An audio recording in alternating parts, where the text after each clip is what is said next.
Hi everybody, how are you doing tonight? I thought I would start out this video by telling you first off that it's a story time.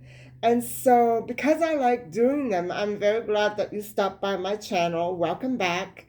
And I hope that you can take maybe a little something away from this. And I, you know, I have to say first off that I'm not, I do want to be entertaining and I do want to um, show my viewers that every upload I try to give you is so that you can take something away from it and use it in your own life. I'm not sure if this one will help anybody out there, but it's a story time about one of my actually an ex-fiance, and he was. I guess I've had a record history for picking weird guys to be my boyfriends and fiancés. So here it goes. Around 1999, I remember I was working overnights in a retail outlet, and I was in the habit of when I had my weekends off, I would go out with this nice group of girls that I knew at the time, and so sometimes we would go out for dinner or a movie. Usually we went to very public places where we knew other people would be there. And in this particular Saturday evening, it was a beautiful day. I think it was a Saturday. Yes, a Saturday. And it was in June. I remember I met my ex fiance in June. So what happened was we got there. There were about, I wish I could remember which group I was with, which group of girls. I think it was we were about five, six of us, and we were very easygoing, happy-go-lucky. We weren't that close of a group of girlfriends. We had met going out to clubs and parties and dances, and we stuck together. So we we were very, how do I say it? Everything went fine for us. So we all kind of looked out for each other. And so I remember always being very comfortable with this group of girls. So, water. Um, One Saturday, I remember I was wearing a very classy, I'll show it to you in one of these other videos, classy kind of a tweed sleeveless dress. It was like a light tan color, and it had a jacket with a little imitation fur collar. I remember exactly what I was wearing. And I was a blonde then. I wasn't a very blonde, but I was blonde. I had light colored, reddish, blondish hair. And I used to set it in rollers and just wear it, down my shoulders. And it was about that length at the time.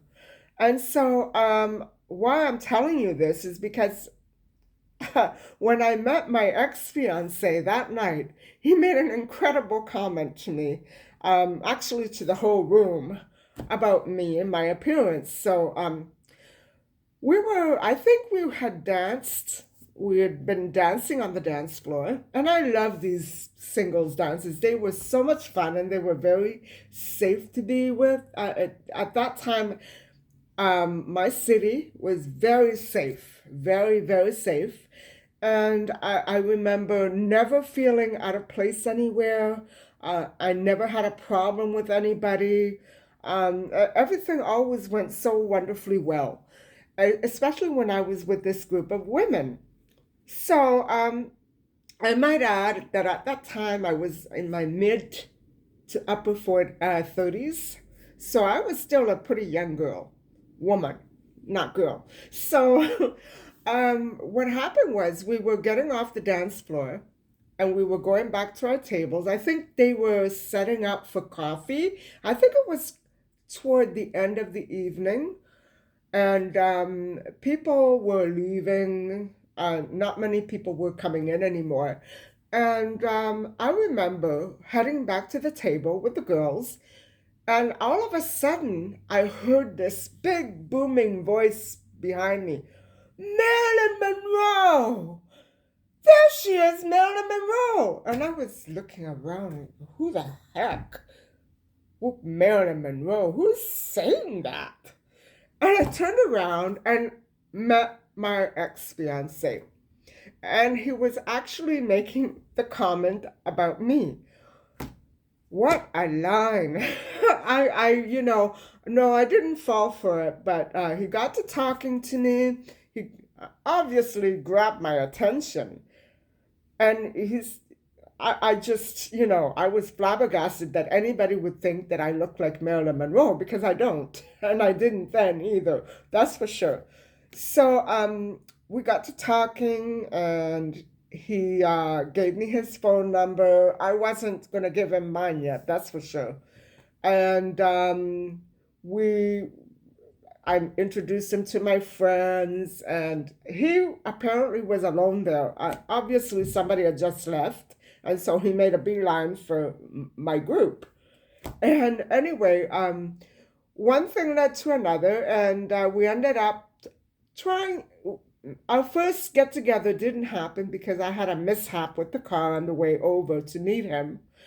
And then on our second try, we got together, and then it was nice. We went out, and he was alone, I was alone, and we went to this hotel. It was like, I guess it wasn't exactly a dance, but there was some kind of wine and cheese party going on, and it was very nice, very nice. And it was comfortable. We got to talking a little more. And so, as time wore on, about a year afterwards, uh, he and I, well, he actually had been proposing for quite a while. And I was working nights then. And so he got into the habit of sometimes coming with me. He didn't drive. Um, he didn't have a car. He didn't drive. And he actually got into the habit of taking the subway down to my area, and then we would go to my job, and he would wait for me. This is crazy, guys. He would literally sit out there and wait for me all night long. I don't know why he did this. I don't know why he did this. He must have been up to something. So anyway, I did feel safe with him there, you know. Sometimes it's a little nerve-wracking when you're working nights, and sometimes you can be a little anxious. But with him there, I was never anxious. And so we got to being in the habit of doing that. And we would also on the weekends, sometimes we would get together with the girls. Sometimes we would basically go and have dinner somewhere or go to dances on our own. It was always something different with him. And I remember meeting his family, and I knew right away there was something a little odd, a little odd. And they were a nice European family, but his father had passed away many years before. And by the way, he was older than I was, so we were about the same age, but he was slightly older. So I remember being comfortable about that, but there was something off about some of his other family members, and I just could never, ever to this day put my finger on it. I guess they were aware of maybe some of the issues that he was having with people and relationships. And I got to have a taste of this on my own quite a few times, actually, as time wore on. And I remember after he bought me the engagement ring and we started to plan our wedding, I it was always in the back of my mind, his family, and there's something wrong. We fought an awful lot. We fought an awful lot about stupid things like phone calls and why the phone was off the hook, and you didn't call when you were supposed to. Both of us, we were both accusing each other of stuff like that. And to me, guys, it seemed like a very immature um, relationship, because here we were both approaching 40. And I had had a much more mature relationship when I was 18 with my boyfriend of 5 years. I just could never figure this out. And, but eventually I did come to chalk it up to his emotional issues. What it is to this day, I don't even think I would talk about it with you, but I know that one of his issues was alcohol. And so I remember when I was with him, I didn't really, drink, especially when I first met him, because I was working nights. I might have one or maybe even two, but I didn't drink when I went out at all. And so, but as time wore on, I began to develop this insecurity and this anxiety. And trust me, on the nights that we weren't doing any driving, I started to have about 2 or 3 drinks of wine, and I didn't really feel comfortable with that. But because he was such a heavy drinker, I thought drinking more than I normally do, which is more than one or two, would be fine. And it wasn't. It got to giving me some very bad habits that were a little hard to shake later on. So, anyway, I'll explain what the anxiety was about. At this time, I was transitioning from my nighttime job over to my another job where I eventually got a managerial position. It was a party outlet store, which is no longer in existence, but it was one of the most fun jobs I'd ever had. And I remember starting that job and being so happy. And he used to come and see me in the afternoons. It was very close to my house, this job. And, people thought it was odd. And I said, I'm sorry. He did the same thing at my other job. And I tell him, to come and see me while I'm working is not good. But he used to come and he used to, like watch me, then go out for a walk and then come back. And then we would go home together when my shift was over. But, I don't understand why I was always so uncomfortable around him. I, he treated me well, and then he became very immature. Like, he didn't nothing clicked with me and him in many ways. We didn't see eye to eye on so many different things. And so I began to realize that even though I was planning a wedding and I had put some money down, like on a wedding dress, and I remember trying to book a hall, and with his mentality, every time I tried to break it off, and I should say that we did break off, and then I wanted to get back together with him. That part is true because I felt bad. I felt as though we had some unfinished business. I don't know why I felt that, but that's how I felt. And then, so I was working with this job, and I remember everybody there really liked me, my work, and it was a nice place to work. It was unionized, however, and it sort of ruined everything.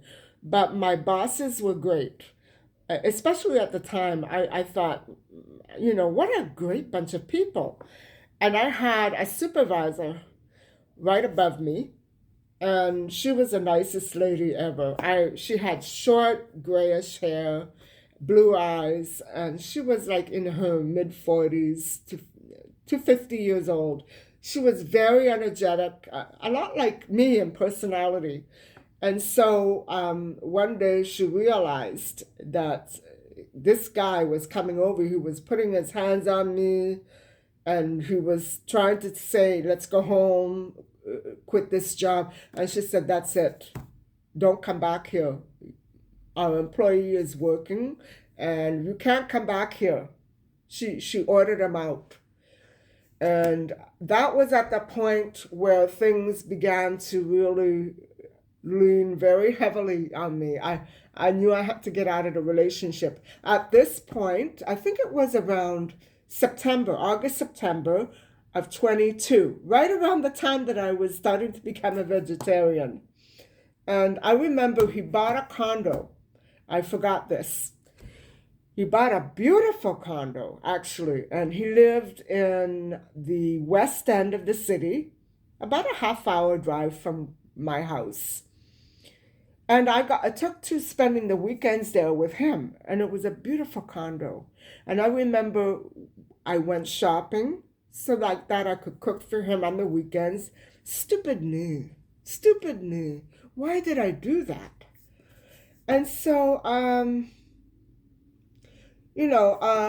it didn't work out. He was ridiculous. He every time there was a football game on, he would have a huge fight with me, and I don't understand. Maybe it was something about him. I think that he was trying to hide, and why he would want me out of his way every time there was a football game. Nobody else was there in the condo. Nobody. And so I remember one day he, for some reason, he threw something at me and he shoved me into the counter, my back where I just injured it at work, and my back bubbled out. And that would be the time where the store manager, who was above me, threw him out because he came to my job the following day or 2 days later after I told her about this incident, and she threw him out. She said, that's it, you're gonna abuse her. You can't do that. Not here. She said, you can't come here and do that. So I was going through some pretty abusive times. And mind you, that would have been the only time that he got physical with me. That would change with my now ex-husband, but I don't want to get into that. Like I said, he's not here to defend himself, and I don't want to go there.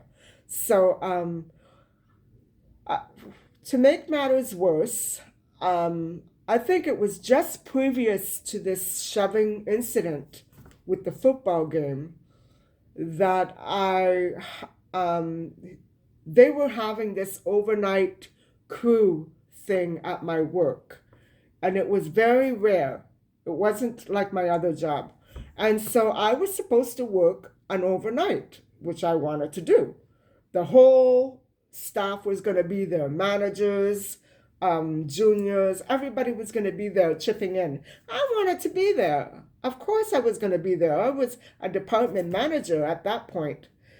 And so it was my responsibility to be available. Like I said I would in the beginning when I took the job, I always made it very clear that I would be available for nighttime positions, which they didn't have, because that was my strength. I worked very well at night when there were no customers. Mind you, I was pretty good with the customers too, but just to let you know. So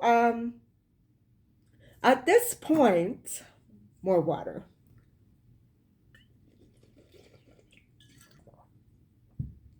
At this point, I was being forced to take breaks because I was the kind of person that would just work right through all my breaks. And some of these shifts, my goodness, they began at 7, 8 a.m. in the morning. And I remember going home 10:30, 11:30 at night when the store was clean. And my department had all those little wee tiny toys that had to be put away meticulously, and I was apparently the only person who knew where they were supposed to go. So, I mean, sometimes it took so many hours to get that store immaculate, and none of us could go home until it was all done. So I remember taking a break around 6-ish, 7-ish, and I told my manager, okay, I'm going to be going for my break. And he was there. And I said, I'll be back in 15, 20. I think it was a 20-minute break, 20-minute or a half hour. I can't for the life of me remember. So it wasn't a full lunch hour, it was just a break. So we get in a car, and there's a Tim Hortons right around the corner from the store. So I said, okay, let's go grab a coffee. And he was driving. He was driving my car. And that was a big mistake. Normally I drive. And then I could see that that day he had something up his sleeve. So I got into the car. I still had on my smock. And, oh, guys, this is what did it for me. We got in the car, and he took off out of the driveway of the store, and there was no light there, by the way. And he took off in the opposite direction of where the coffee shop was. And so he said, no, I'm going to this other one here because I don't want to turn that way. Okay. And then he turned the corner again on a major intersection. And I said, you're not going where you're supposed to be going. And he said, you be quiet. I'm driving. And he started to pick up speed. Oh God, guys, I've never seen him like that. He must have been mad at me because I was trying to break up with him and split up with him. I wanted to remain friends, but he didn't want to hear about it. In other words, he wanted to be abusive and make me stick around by force. In the car, he was very angry at me. He wouldn't really talk. He would laugh and giggle and then be very secretive about where he wanted to go. And I said, where are you going? I have to call the store. You can't do this to me. This is kidnapping. So 20 minutes stretched out into 40 minutes, 45 minutes, 50 minutes, an hour and a half. And then I remember the days were getting shorter. But by that time, it was just about dark. It was dusk. I said, if you don't leave me here, and then I stopped myself. I said, he can't leave me here. This is my car. So I saw a payphone, and I didn't tell him what I was going to do. I said, stop, I'm going to throw up. Stop, stop. And I jumped out of the car. And I remember taking his wallet with me, like that he wouldn't take off. God, guys, this guy was nuts. So I quickly phoned the store and I explained to my manager that she said, do you want me to call the police? I said, you know what? At this point, I don't know what's going to happen to me. I said, I'm so scared. I was kidnapped. I said, I know you probably think it's crazy. And if I were a manager, I might not believe it either, but he kidnapped me. You know where we were? We were all the way out of the city to Niagara Falls near Buffalo. I can't believe what he did. I can't believe what he did. And then when I got back to the car with his wallet, I said to him, if you don't get out and go into the passenger seat, I'm going to call the police right now, and they're going to come and arrest you. So what he did was he slid over, and I started to drive. And he said, pull over in there. I said, that's not the way. I said, I don't think this is the way. That's nowhere. That's like a dirt road. He said, pull over. That's the way. Pull over. So I went and I made, I think it was a right-hand turn off the road, off the main road. And we were surrounded by bushes and trees. and the motor was still running. And then he started to lean toward me. Guys, I started screaming my head off. I'd never screamed like that before, and I haven't screamed like that since. Mind you, this is 20 some odd years ago. I thought I was going to die. I didn't know what he was going to do to me. I knew that I was with a crazy person. And I thought to myself, this is it. If I can manage to ever get home tonight, tomorrow, whenever, he's finished. He's out of my life. He's gone. And so, as I was screaming, these passing motorists stopped. I could see them from the road. And they started to call out, "Are you all right? Is something wrong? Who is that?" I said, "I'm okay. I just got scared because I think I'm lost." I said, "Can you show me where the main highway is and the main street?" And then I forget what street we were looking for. And they said, "Yes, it's just right over here. Just keep going that way and you'll see it." And from then on, guys, I drove and I didn't care where I was going. I didn't care where I was going to go. And then eventually he started to say, "Okay, this way, and we're going to be home. That way, you're going the right way." And then I began to see that we really were going the right way. And I was so relieved. I haven't thought about this in years. I've blocked him out completely from my mind, what he did to me with the wedding. He was finished for me right then and there.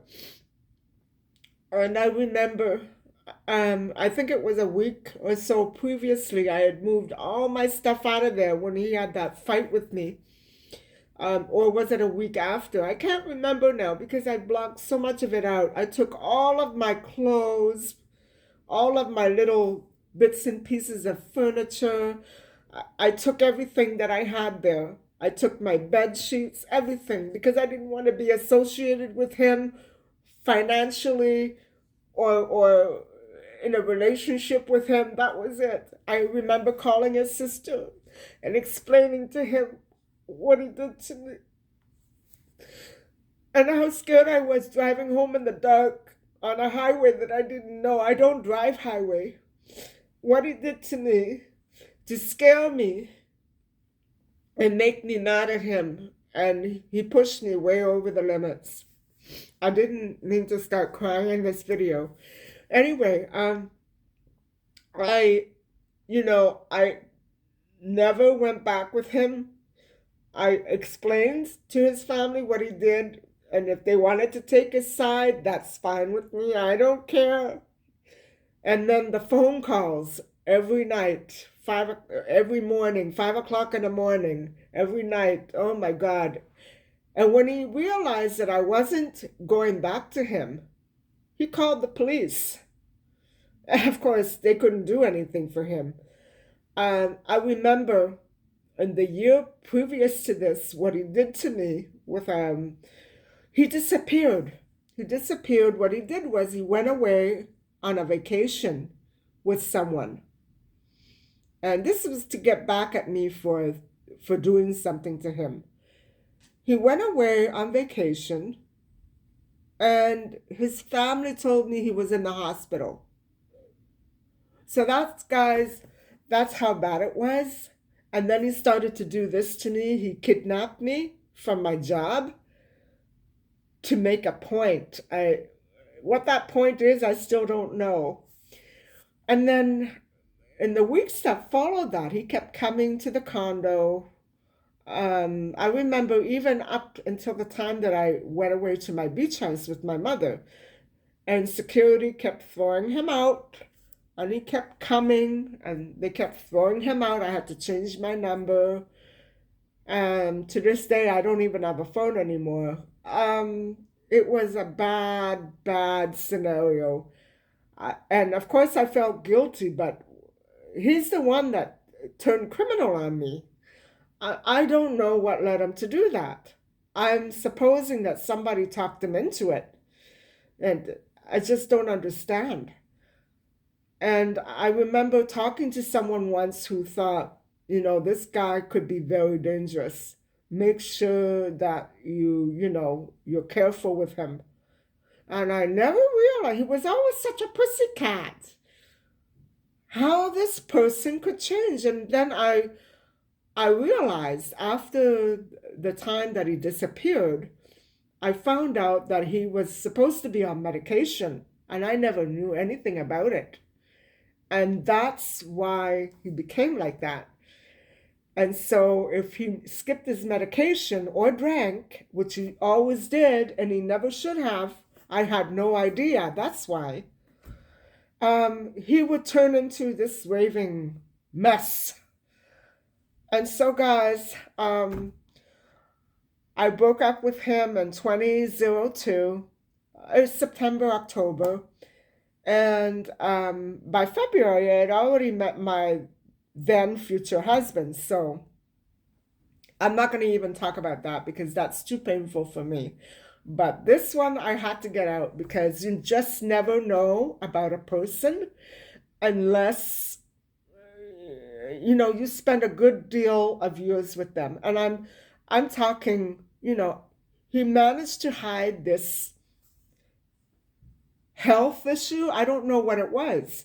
He managed to hide it from me so well because I was working so many hours. I was the perfect person for a man like that because they had all that time to work on themselves and take their medication and then be, all okay whenever I appeared, which was usually Saturday and Sunday. And, it still amazes me to this day how well his own family kept it from me. And now there was always something off about that family. And I realized probably because I knew that they were hiding something from me and I couldn't figure out what it was. And until one day I found out, I came across these pills in the cabinet at his condo.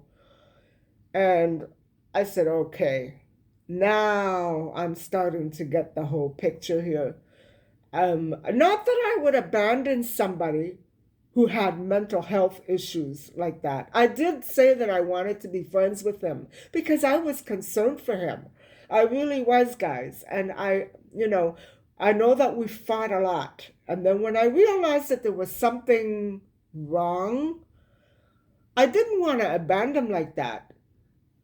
I didn't want to abandon him like that. So what I did was I tried to make the break gently. I said, I want you to know that I don't think things are working out, but I want to still remain your friend. I want to be here for you if you ever need anything, somebody to talk to, or you're going through an issue. This was before he actually pushed me and got abusive with me and then kidnapped me, threw me out during a football game and started screaming at me and throwing all my stuff around. And he was like a maniac. Something was wrong. And then he told me, he said something to the effect of, I can't tell you what's going on. I promised I would never tell you. I promised someone that I would never tell you. Go figure. What the heck does that mean? You want to marry me, but you don't want to tell me what's going on? No, we're finished. I can't cope with a person like that. No way. No secrets. You know what I'm saying?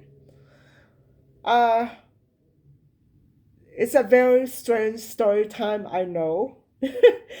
But it really happened. And guys, without a word of exaggeration, this is what happened.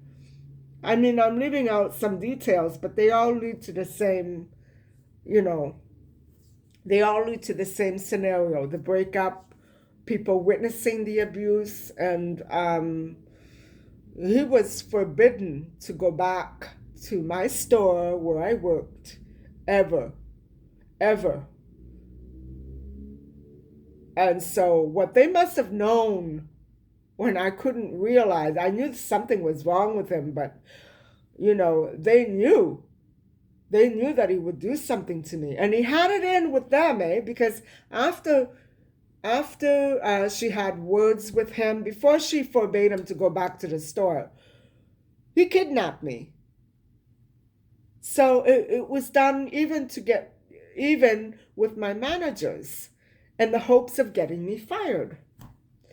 So, and to this day, I always wonder, um, you know, sometimes when things happen, when I get stopped from time to time after leaving a grocery store, or seeing people sitting in the parking lot outside waiting for me, waving at me, and then peeling off just as I come in.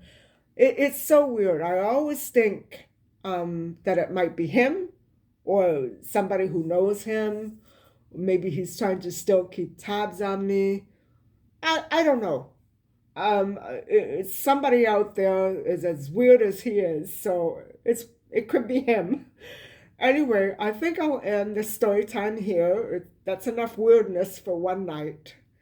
And I hope I didn't scare anybody, but my message to everybody out there, especially younger people who are dating or older people who are getting into new relationships, make sure, no matter how pleasant the other person is, make sure you know.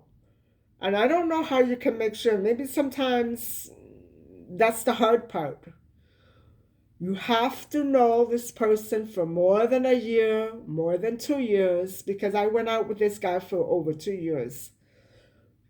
It wasn't enough time for me to figure things out. So make sure that before you accept any proposals, that you know what you're getting yourself into.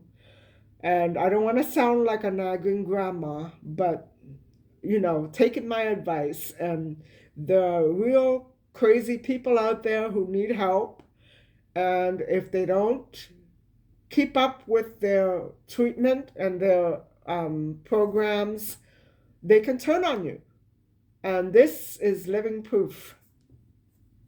Anyway, thank you for watching. I hope that you have a great evening, and don't forget to like and subscribe. Bye-bye.